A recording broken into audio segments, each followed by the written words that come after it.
네, 계속해서 두 번째 동영상 이어가도록 할게요. 자, 앞선 동영상에서 마지막에 언급했던 효린의 민박, 그 효린의 민박에 반영된 중요한 어떤 문화적 트렌드, 힐링 트렌드겠죠. 그 중에 하나가 이제 킴포크 라이프 스타일이었는데, 이 킴포크에 대해서 조금 살펴볼게요. 킴포크란 말 그대로 친척, 친족 등 가까운 사람이라는 원 의미와 같이 이렇게 가까운 사람들과 함께 어울리면서 어떻게 느릿느릿 여유롭게 어디서 자연 속에서 아주 소박한 삶을 지향하는 하나의 문화 현상입니다.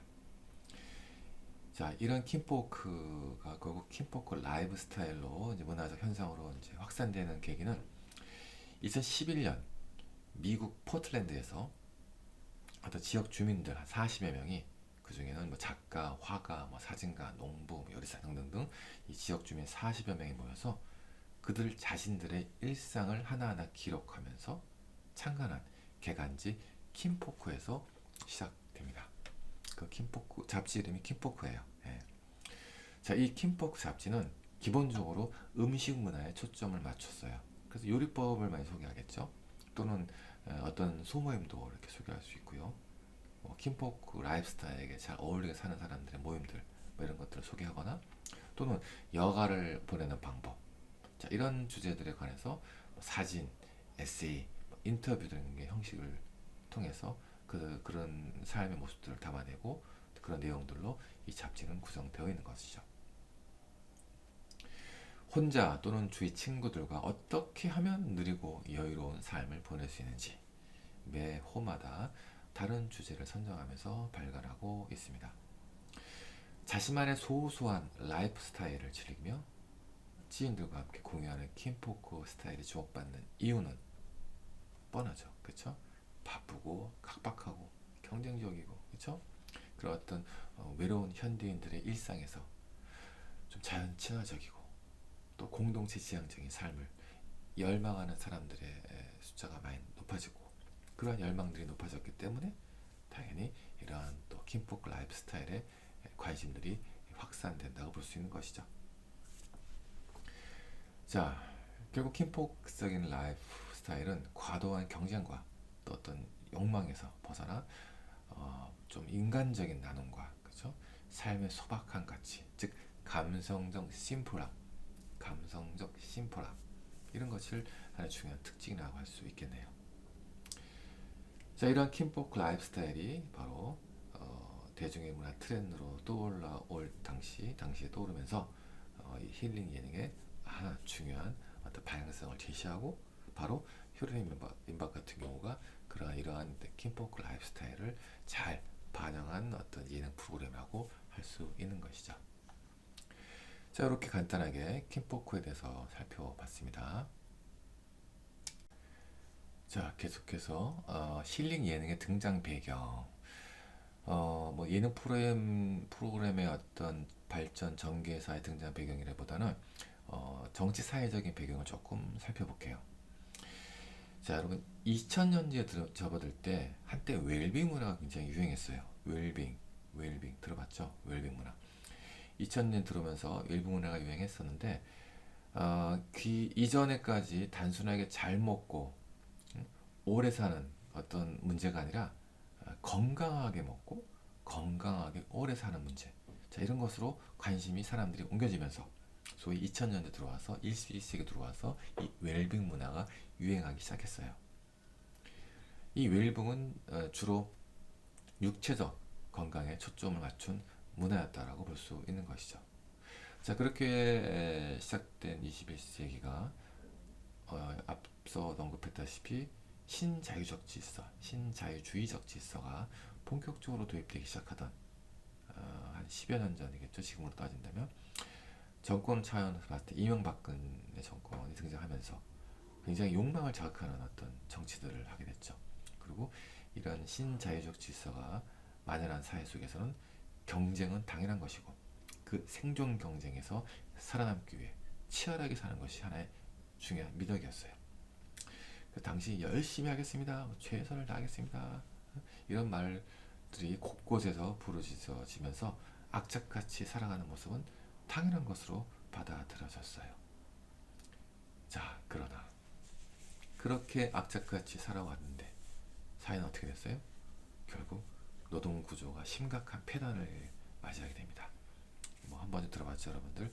비정규직 등과 고용의 불안, 뭐 빈익빈 부익부 현상, 청년 실업 지금도 많죠.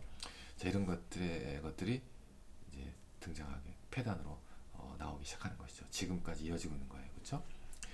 자, 대중들은 아무리 열심히 살아도 한편으로 바뀌지 않은 어떤 불평등한 측면을 그런 현실을 마주하게 됩니다. 대중은 이러한 현실이 결국 내 개인의 문제가 아니라 결국 사회 구조적인 문제라는 점을 또 깨닫게 됩니다.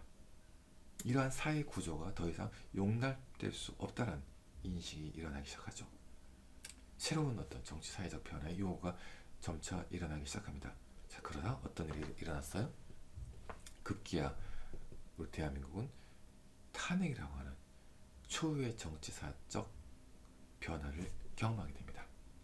자, 이와 같은 정치 사회적 변화 과정 속에서 결국 우리는 잘 먹고 잘 하고 잘 빼고 잘 그냥 사는 이런 웰빙이라는 어떤 문화의 측면보다 공감과 위로, 치유, 그렇죠?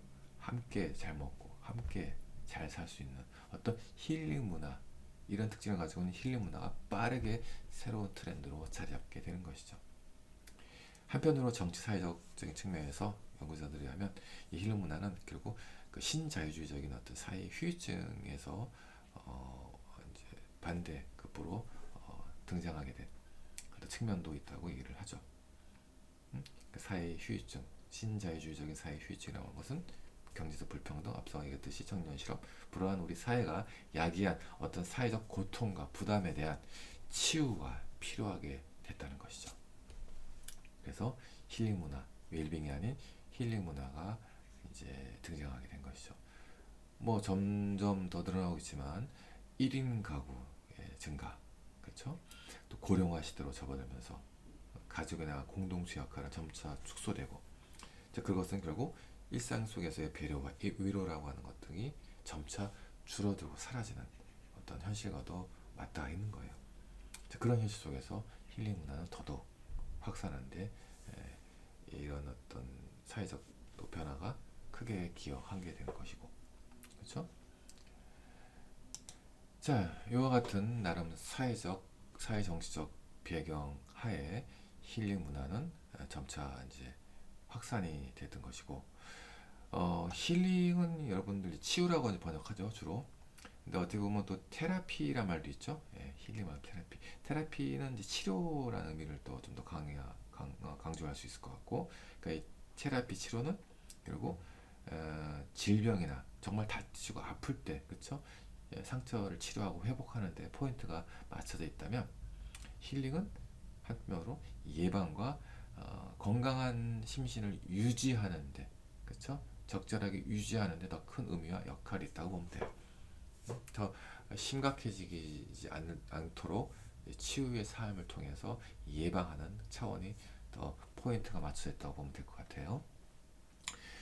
즉 심신 건강을 예방하는 데 가장 큰 관심을 불러일으킨 것은 한편으로 또 자연과 함께하는 자연 치유라고 할 수 있고, 자연 치유란 다름 아닌 자연과 함께하는 내 자신의 존재로 되돌아가고자 하는, 거기 가서 자연 속에서, 친자연 속에서 내 자신의 심신 건강을 회복하고 또 좋은 컨디션을 유지해 나가는, 그렇죠? 결국 자연 친화적인 삶에 대한 대중의 관심, 이렇게 함께 증가하게 되는 것이고, 이것이 자연스럽게 힐링 문화의 확산과 또 나가서 우리가 지금 얘기하고 있는 힐링 예능이 등장하게 된 중요한 어떤 배경으로 우리가 이야기를 할 수가 있는 것입니다.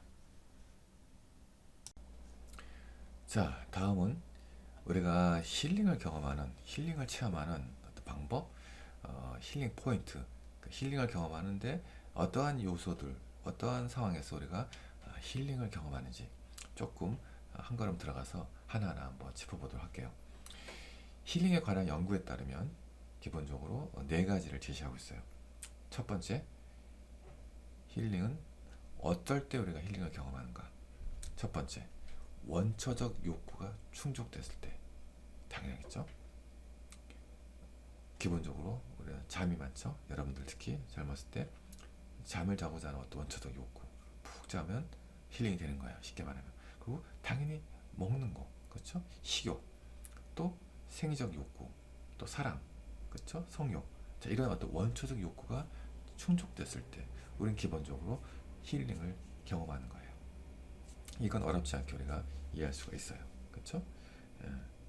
기본적으로 치열한 사회생활, 또 학업 이러고 지친 우리에게 여유롭게 휴식을 취하면서 늦게 자고 늦잠 자고 맛있는 거 먹고 사랑하고 또 생리적 욕구 다 잘 원만하게 대소변 잘 보고 이런 것들을 통해서 우리는 당연히 이런 것들이 충족됐을 때 기본적인 힐링을 경험하게 된다는 것이죠.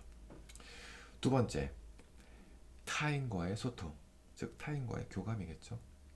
일상에서 받는 스트레스, 고민 등 결국 나 말고 누군가와 함께, 타인과 함께, 뭐 타인이라서 다라이겠죠. 가까운 사람이고 사랑하는 사람일 수 있고 타인과의 교감을 통해서 위로받고 소통할 때 우리는 또 아주 중요한 어떤 힐링의 어떤 경험들을 하게 된다는 것이죠. 그렇죠?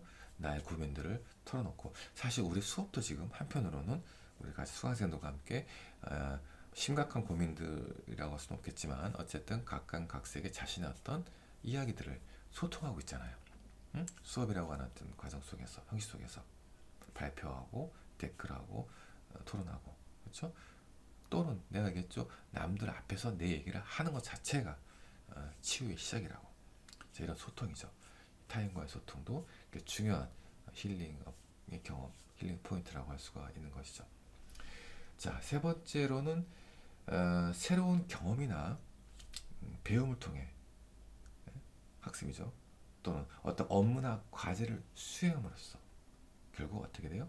성취감, 그렇죠. 뭘 해냈다는 내가 경과를 뭘 해냈다, 수행했다는 이런 성취감을 느끼면서 우리 정서적인 만족과 더 나아가 나의 어떤 발전, 그렇죠? 성장을 이끌어내는 이것도 굉장히 중요한 하나의 힐링 포인트라고 볼 수가 있는 거예요. 대표적으로 여행이 또 한편으로 단기간에 이러한 성취감을 경험할 수 있게 해주는 대표적인 힐링 체험인 거예요. 응? 뭔가를 이렇게 여행이라는 것이 그렇잖아요. 새로운 곳에 가서 뭔가를 이렇게 새로운 문물, 뭐 해외 여행 같은 경우 대표적일 수 있죠. 새로운 것들을 보면서 배우고 또 그런 여행들을 통해서 마치면 이제 어떤 성취감도 생기고, 그렇죠? 단기간에 이런 성취감을 경험해 줄 수 있는 대표적인 힐링 체험.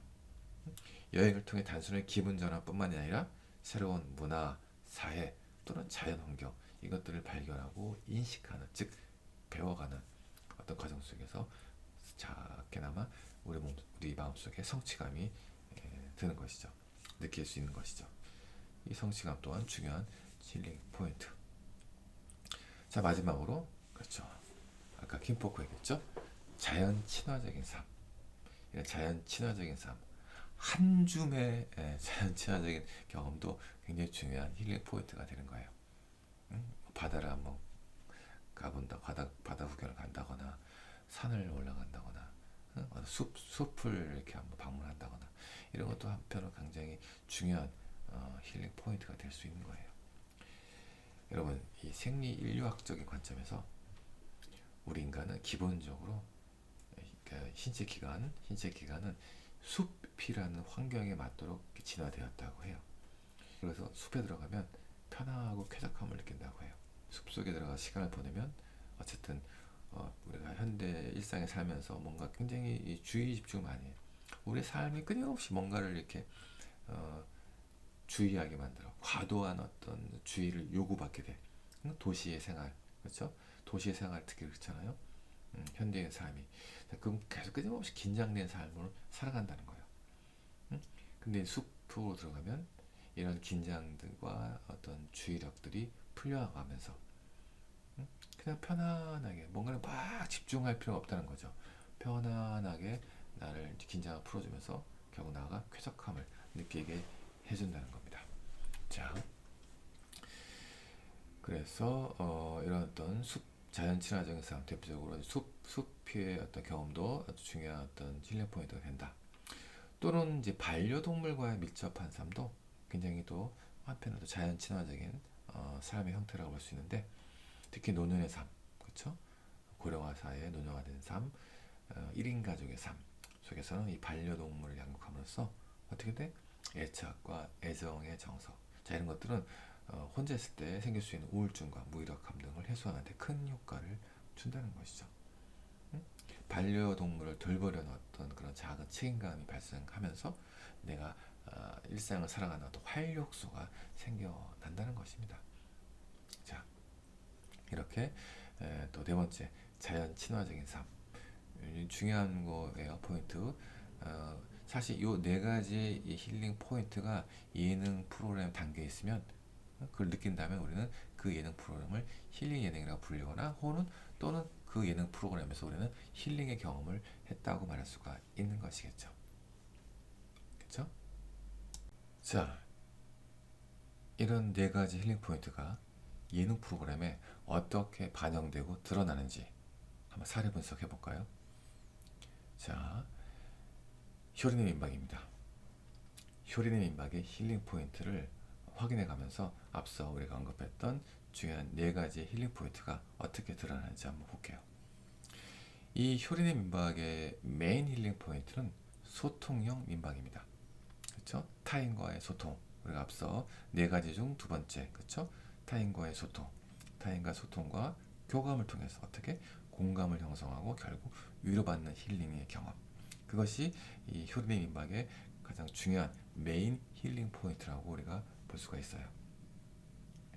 앞서 얘기했다시피 이 효린의 민박은 스타 연예인 이효리 부부가 제주도로 여행을 오는 여행객들에게 자신의 집을 민박으로 제공하면서, 그렇죠? 일반인들과의 소통하는 과정들을 주요한 내용으로 담고 있는 프로그램이에요. 대중에겐 잘 알려진 연예인과 또 일반인들이 어떻게 어울리며 이야기를 펼쳐나가는지가 중요한 첫 번째 시청 포인트가 되는 것이죠. 다양한 직업군과 연령대 일반인들은 시청자 대중의 관점과 호기심을 강하게 반영합니다. 그렇죠? 마치 내가 이효리 부부와 또 소통하는 듯한 그런 환영에도 빠지게 되는 것이죠. 배웠죠? 우리가 감정이입, 환영주의 연극할 때 연극에서, 그렇죠? 자, 그와 같은 원리로 경험을 하게 되는 것이고, 또 이효리 부부는 일찌감치 킴포크 라이프 스타일을 추구해 오면서 자신의 삶의 질을 높여왔어요. 본인 스스로가 이러한 삶의 형태를 통해 과거 자신이 화려하게 살아온 연예인의 삶에서 점차 벗어나는 법을 배우고 있었던 거예요. 이러한 효리 부부의 사는 방식에 일반 참가자들이 함께하며 서로 소통하는 모습들이 시청자에게 중요하게 전달되는 첫 번째 힐링 포인트가 되는 것이죠. 젊은 일반인들에게, 특히 여성 참가자들에게 이효리는 하나의 멘토로서, 또는 다양한 삶을 배경으로 하는 참가자들, 일반인들은 그들의 대화 속에서 공감을 불러일으키는 소통이 진솔하게 전해지게 되는 것이죠. 일반인 출연자가 다양한 사회 집단을 대표하듯 주요 출연진과 나누는 이 소통의 주제는 그대로 우리 대중의 고민과 생각, 그리고 우리의 마음을 잘 반영하고 있기도 한 것이죠. 자, 이렇듯 주요 힐링 포인트인 하나인 이 소통이 이효리 부부와 일반인들 또는 일반인들 사이의 대화에서 진실하게 드러나면서 이를 지켜보는 우리 시청자도 공감대를 간접적으로나마 경험하며 힐링의 위로를 받게 된다는 것이죠. 프로그램 그 시즌 1 촬영 당시 이효리가 이제 40을 앞두고, 뭐 지금 훨씬 넘었겠죠. 그런 상황에 놓였을 때 왕년의 톱스타 이효리, 그렇죠? 그때 한참 인기가 뭐 지금도 높지만 20대 톱스타 아이유와 간의 어떤 대화와 소통하는 장면이 있었는데, 그런 장면 같은 경우는 젊은 날의 화려한 자신을 잊고 극복해야 하는 이효리의 모습이 또 한편 잘 전해지기도 했던 것 같아요. 자, 이런 장면 같은 경우는 어느 곳이나 존재할 수 있는 세대 간의 어떤 차이 또는 뭐 갈등 이런 것들을 경험하는 우리 시청자들에게 또 큰 공감을 불러일으킬 수도 있었던 것이죠. 자, 이와 같이 메인 힐링 포인트 소통형 민박이 이제 메인 힐링 포인트로 우리가 이야기를 할 수가 있고 또 다양한 서브 힐링 포인트도 있겠죠. 짚어볼까요? 자, 첫 번째 동물 가족. 유난히 그 당시 촬영 당시 효린의 민박에는 반려견과 그쵸 고양이들이 많았어요. 강아지가 5마리, 고양이가 3마리가 나와요. 이런 동물들이 뛰놀거나 또는 이 사람들과 교류하는 장면들에서 우리는 훈훈한 어떤 정감을 느낄 수가 있는 거예요. 앞서 아까 얘기했던 자연 친화적인 한 형태, 그렇죠? 외로운 게 사는 1인 가족들, 그렇죠? 고령화 가족들, 정서적인 안정감이 줄어드는 경향을 보이는데 바로 상대적으로 이렇게 이러한 어떤 외로움과 우울, 불안 등을 바로 이러한 장면 속에서 반려동물과 함께 어울리는 장면 속에서 대리만족 또 힐링의 어떤 경험들을 하게 될 수 있는 것이죠. 이때 특히 흐르는 임박에서는 그 순심이라고 유명하죠. 순심이가 나왔는데 이 순심이 같은 경우는 한때 유기견이었어요. 곧 유기돼서 도살될 위기에 처했었는데 그 안락사 직전에 이효리가 데려왔다고 해요. 그래서 이 순심이는 그 유기되었던 기억에 트라우마가 남아 있었는지 그 초반 민박집을 방문하는 낯선 사람들을 보고 굉장히 무서워하거나 경계심이 되게 강하게 보였었는데 점차 그러한 상황들이 익숙해지면서 민박집을 찾는 사람들을 점차 반갑게 맞이하게 되는 그런 모습들을 보여주거든요. 이런 장면들은 우리로 하여금 굉장히 흐뭇한 어떤 긍정적인 정서를 우리로 하여금 경험하게 해주면서 또 한편에 또 힐링을 경험하게 해주는 것이죠. 또 자막을 통해 동물들을 의인화하면서 그렇죠? 예, 마치 말을 하는 것처럼 이렇게 자막을 또 붙이거든요. 그러면 이제 마치 소통하는 것 같이 연출을 하죠. 이러한 장면이 물론 한편으로는 허구적인 설정이긴 하지만 우리 사람들과 함께 어우러져 노는 실제 장면과 겹쳐지면서 훈훈하고 따뜻한 긍정적인 정서를 불러일으킬 수 있는 것이고, 그렇죠? 우리에게 어떤 위로와 평온한 어떤 정서 상태를 전달해 준다고 볼 수 있는 것입니다. 자, 이런 이제 자연 친화적인 요소, 동물 가족이 있다면 또 두 번째로 또 언급할 수 있는 서브 힐링 포인트로는 음식이죠. 사실 이제 최근 예능 트렌드 중에 하나의 장르를 형성하고 있는 이 먹방, 이 먹는 음식 관련된 거, 그렇죠? 물론 이 효린의 민박은 그런 먹방 컨셉의 프로그램은 아니지만, 그렇죠? 또 어떤 맛집을 막 소개하는 것은 아니지만, 아까 킴포크 얘기했을 때 뭐였었어요? 결국 음식 문화를 중심에 둔다고 했잖아요. 그 어떻게 하는 거예요? 같이 자연 친화적인 환경 속에서 비록 처음 만난 사람들이긴 하지만 민박을 같이 한다는 어떤 그런 상황 속에서 친숙하게 서로의 마음들 열어가면서 이렇게 소통하면서 음식을 먹는 장면들 이런 것들은 또 중요하게 우리에게 힐링의 어떤 경험들을 해줄 수 있다고 볼 수 있는 것이죠. 뭐 손님들에게 차를 대접하거나 또는 뭐 식사를 같이 하기 위해서 준비하거나 그 음식 자체에 포커스가 맞춰 있지 않지만 함께 요리하고 준비하고 소통하면서 식사를 하는 이런 장면들이 바로 중요한 힐링 서브지만 힐링 포인트로 작용하고 있는 것이죠. 또 이렇게 음식이 나오면 혹은 음식을 만드는 장면이 나오면 늘 자막을 통해서 레시피가 제공되죠. 우리 시청자는 나중에 그 레시피에 따라서 자기가 방송에 보았던 음식을 만들어 볼 수 있는 것이고 이건 마치 내가 효린의 민박집을 방문하고 다시 기억을 회상하듯 동일한 음식을 즐길 수 있는 또 소소한 재미를 이렇게 경험할 수 있게 해준다. 자, 이것은 한편으로 또 방송과 시청자 간의 나름 상호작용의 어떤 상황이라고도 볼 수가 있는 거예요. 그렇죠? 네. 효린의 민박에서 민박집을 방문한 여행객들 하루 여행을 마치고 민박집으로 돌아와 그렇죠? 민박집 주인이 준비해준 다양한 음식을 먹으면서 환담하는 가운데 그날 여행의 여독을 풀고 위로를 받는 거죠. 우리 시청자는 또 함께 환상 같은 장면이라 생각하면서도 아까 얘기했던 수용할 만한 환상, 그렇죠? 있음직한 환상, 이 수용할 만한 환상으로서 감정이입하고 함께 즐거움을 느끼면서 대리만족이죠. 결국 대리만족을 통해 힐링을 경험하게 되는 겁니다. 자, 또 계속해서 또 서브 포인트로 자연 풍경, 그렇죠? 예, 자연 풍경. 제주도라고 하는 그 장소 위치가 자연 풍경이 워낙 수려하죠. 어, 바다와 산, 숲, 다양한 자연 환경이 어쨌든 결과적으로 중요한 힐링 포인트로 작동하는 것이고, 민박집 자체도 숲에 둘러싸여 있다 보니 그렇죠.